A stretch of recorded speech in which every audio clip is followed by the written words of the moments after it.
আসসালামু আলাইকুম। Easy learning for জুনিয়র্সের পক্ষ থেকে সকলকে শুভেচ্ছা ও স্বাগতম। আজকে আমরা অষ্টম শ্রেণীর ধর্ম বিষয়ের তোমাদের পৃষ্ঠা 35-এ যে জোড়ায় কাজ রয়েছে এর উত্তর দেখে নেব এবং এরই সাথে পরবর্তীতে যে কাজগুলো রয়েছে তার কিছু উত্তর আমরা আজকে দেখে নেব। তো ভিডিওটি শুরু করার পূর্বে তোমাদেরকে জানাচ্ছি, তোমরা যদি আমার চ্যানেলে নতুন হয়ে থাকো তাহলে অবশ্যই চ্যানেলটিকে সাবস্ক্রাইব করে দিবে। যেহেতু এখানে আমাদের সাওম নিয়ে একটা কাজ রয়েছে, তাহলে আমরা একটু আগে জেনে আসি সাওম কি। সাওম হচ্ছে ইসলামের তৃতীয় রুকন। ধনী গরিব নির্বিশেষে প্রাপ্তবয়স্ক সবার উপরে রমজান মাসের রোজা রাখা ফরজ। সাওমের প্রতিদান আল্লাহ তাআলা নিজেই দিবেন। পানাহার না করার কারণে রোজাদার ব্যক্তির মুখে যে গন্ধ তৈরি হয় তা আল্লাহর নিকট মিশকের সুগন্ধ থেকেও অধিক প্রিয়। রমজান মাস, সিয়াম পালন, তারাবির সালাত ও লাইলাতুল কদর সবই আল্লাহ তাআলার পক্ষ থেকে রাসূলুল্লাহ সাল্লাল্লাহু আলাইহি সাল্লামের উম্মতের জন্য বিশেষ উপহার।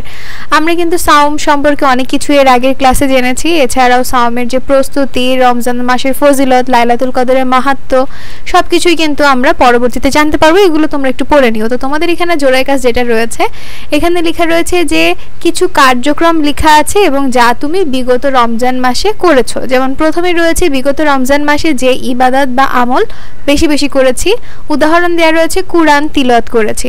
তো এইরকমই আরো কিছু কাজ রয়েছে যেগুলো তুমি রমজান মাসে করেছো, এগুলো এই বক্সে লিখবে। তাহলে চলো এটা দেখে আসি যে এটার উত্তরটা কিভাবে তোমরা সাজাবে। তো প্রথমটা তো আমরা দেখে নিলাম, পরেরটা হচ্ছে সাওমের যে কার্যক্রমটি বেশি ভালো লাগে তা হচ্ছে তারাবির সালাত আদায় করা। আমরা কিন্তু রমজান মাসে প্রত্যেকদিন এশার সালাতের পরে তারাবির সালাত আদায় করে থাকি। এরপর রয়েছে বিগত রমজান মাসের স্মরণীয় কোনো মুহূর্ত। আর এখানে তোমার স্মরণীয় কোনো মুহূর্ত থাকলে তুমি সেটা লিখবে। যেমন হচ্ছে সেহরি না খেয়ে সাওম পালন, এটা হচ্ছে অনিচ্ছাকৃতভাবে হয়েছে। আমাদের কিন্তু অবশ্যই সেহরি খেয়েই সাওম পালন করতে হবে, এটাই কিন্তু নিয়ম। তবে যদি কোনো দিন না হয় তখন আল্লাহর কাছে মাফ চেয়ে নিয়ত করে রোজা রাখবে, ইনশাআল্লাহ আল্লাহ কবুল করবে। সাওমের যে শিক্ষা বা তাৎপর্য বাস্তব জীবনে চর্চা করি, আর এটা হচ্ছে যে অশালীন কথা ও গীবত থেকে দূরে থাকা। তাহলে আমাদের দেখা হয়ে গেল যে আমরা কি কি এখানে লিখতে পারি। এরপরে তোমাদের সাওমের প্রস্তুতি রয়েছে, আর এখানে কিছু বাণীও রয়েছে যা কিন্তু অবশ্যই ভালো করে পড়বে। অনেকগুলো হাদিস, বাণী সবকিছুই কিন্তু রয়েছে, এগুলো আর আমি পড়ে শোনাচ্ছি না, তোমরা এগুলো পড়ে নিবে। এরপরে রয়েছে রমজান মাসের ফজিলত, যে রমজান মাস আমাদের জন্য কতটা গুরুত্বপূর্ণ তা কিন্তু এখানে রয়েছে। এবং রমজান মাসকে 3টা ভাগে ভাগ করা হয়েছে, রহমত, মাগফিরাত আর নাজাত, এই সব কিছুর ব্যাখ্যা এখানে রয়েছে। এছাড়াও হাদিস শরীফের কিছু ব্যাখ্যা রয়েছে, এগুলো তোমরা পড়ে নিও। এরপরে তোমাদের একটা একক কাজ দেয়া রয়েছে যা হচ্ছে নিজেকে পরিশুদ্ধ করি, রমজান মাসে যে ইবাদতগুলো অভ্যাসে পরিণত করি। এখন আমাদের যে কাজটা করতে হবে তা হচ্ছে রমজান মাসে আমরা যেসব ইবাদতগুলো করে থাকি এবং রমজান মাসে যেসব ইবাদত করব এটা আমাদেরকে লিখতে হবে। মানে যেগুলো করা উচিত আর যেগুলো আমি করেছি এরকম টাইপের একটা ছক তোমাকে পূরণ করতে হবে। তাহলে চলো এই বক্সটার উত্তর আমরা দেখে আসি। এইটার জন্য আমরা এখানে আসলাম।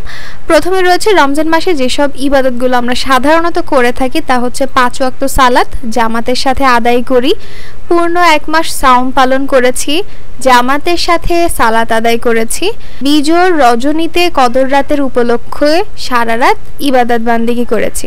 এটা হচ্ছে রমজান মাসে যেসব ইবাদতগুলো করে থাকি। আর যেগুলো করব সেগুলো হচ্ছে মানে পরবর্তীতে তুমি আরও করবে এরকম কিছু, যে অর্থসহ কুরআন তিলাওয়াত করব, সুযোগ পেলে বেশি বেশি নফল ইবাদত করব, শেষ রাতে তাহাজ্জুদ সালাত আদায় করব এবং সাধ্যমতো কুরআন তিলাওয়াত করার চেষ্টা করব।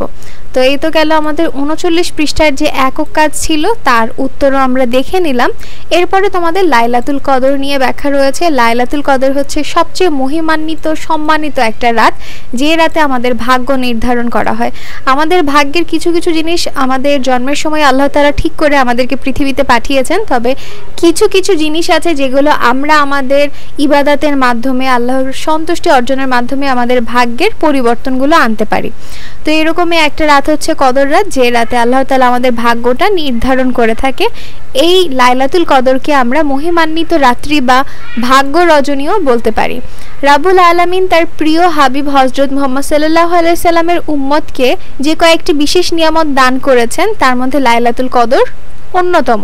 এটি বছরের সর্বশ্রেষ্ঠ রাত।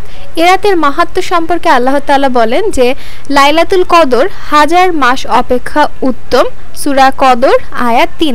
লাইলাতুল কদর নিয়ে একটা কদরের সূরাই নাজিল করা হয়েছে, তাই বুঝতেই পারছো এই রাতটা কত বেশি গুরুত্বপূর্ণ। তাহলে লাইলাতুল কদরের এখানে আরো কিছু ব্যাখ্যা রয়েছে যে লাইলাতুল কদরের রাতে আমাদের কিভাবে ইবাদত করতে হবে, কিভাবে আল্লাহর সন্তুষ্টি আমরা অর্জন করতে পারি, এবং এই রাতের আরো কিছু ফজিলতের ব্যাখ্যাও এখানে রয়েছে। এরপর রয়েছে লাইলাতুল কদরের অনুসন্ধান। সাধারণত রমজানের শেষ 10 দিনের বিজোড় রাতে লাইলাতুল কদর সন্ধান করতে বলা হয়েছে। 23 এবং 25 এই দুই বেজোড় রাতকে কদরের রাত হিসেবে আমরা ধরে থাকি, 23 বা 25। তবে আমরা চেষ্টা করব শেষ 10 রোজার প্রত্যেকটি রাতেই আমরা আল্লাহর ইবাদত বান্দিগি করব। এরপর রয়েছে লাইলাতুল কদরের আমল, যে কে কি কি আমল করতেন, কে কি দোয়া পাঠ করতেন তার ব্যাখ্যা রয়েছে। এরপরে তোমাদের একটা প্রতিফলন ডায়েরি লিখন রয়েছে, তার বিষয়বস্তু হচ্ছে যে লাইলাতুল কদরের তাৎপর্য জেনেছি, লাইলাতুল কদরের যে যে ইবাদত সমূহ আমি করব। আমরা তো এতক্ষণ ধরে লাইলাতুল কদর কি এবং এর ফজিলত সম্পর্কে জেনেছি, এখন এই রাতে আমাদের কি কি ইবাদত করতে হবে বা কি কি ইবাদত করা উচিত এইটা নিয়ে আমরা একটা তালিকা তৈরি করব। তাহলে চলো আমরা এর উত্তরটা দেখে আসি। আমরা এখানে প্রথমেই লিখেছি যে এশার সালাত শেষ করে বেশি বেশি নফল সালাত আদায় করা, যথাসম্ভব বুঝে বুঝে কুরআন তিলাওয়াত করা, বেশি বেশি তাসবিহ পাঠ, জিকির ও ইস্তেগফার করা। এখানে ইস্তেগফার বানান একটু ভুল রয়েছে, ইস্তেগফার হবে। এরপর রয়েছে রাসূলুল্লাহ সাল্লাল্লাহু আলাইহি সাল্লামের প্রতি দুরুদ আদায় করা, এবং সর্বশেষে রয়েছে শেষ রাতে তাহাজ্জুদ সালাত আদায় করা। তো এই হচ্ছে তোমাদের পৃষ্ঠা 41-এর যে প্রতিফলন ডায়েরি, যে আমাদের লাইলাতুল কদরে কি কি ইবাদত করা উচিত তা আমরা দেখে নিলাম। তো আজকে এতটুকুই থাক। আজকে আমরা অনেকগুলো কাজ সম্পর্কে জেনেছি। পরবর্তী ভিডিওতে পরবর্তী যে কাজগুলো রয়েছে, যেমন এই যে ঈদ নিয়ে তোমাদের যে দলগত কাজ রয়েছে, এর উত্তরটি পরবর্তী ভিডিওতে দেখিয়ে দিব। তো আজকের ভিডিওটি এই পর্যন্তই। ভিডিও যদি তোমাদের কাছে ভালো লেগে থাকে তাহলে অবশ্যই সাবস্ক্রাইব করে দিবে এবং পাশে থাকা বেল আইকন বাটনটি প্রেস করে দিবে। তো আজকে এই পর্যন্তই। আল্লাহ হাফেজ।